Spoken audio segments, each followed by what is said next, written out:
नबी अलैहिस्सलाम के आखिरी अय्याम थे। एक शख्स था, उसका नाम था मुसैलमा। उसने नबूवत का दावा कर दिया। फिर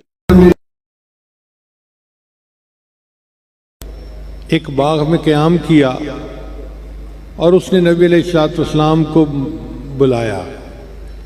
नबी अलैहिस्सलाम एक सहाबी साबित रज़ियल्लाहु के साथ उस बाग में तशरीफ़ ले गए। उसने मुतालबा किया कि आप मुझे अपना जानशीन मुतय्यन कर दें। नबी अलैहिस्सलाम के हाथ में एक छोटी सी लकड़ी थी। आपने फरमाया, मैं तो तुम्हें ये लकड़ी देने के लिए तैयार नहीं हूँ और तुम इतनी बड़ी बात कर रहे हो। चुनाचे ये फितना ज़रा बढ़ा तो सैयदना सिद्दीक़ अकबर लानो ने इसके ख़िलाफ़ जिहाद किया। उसको कहते हैं जंग यमामा।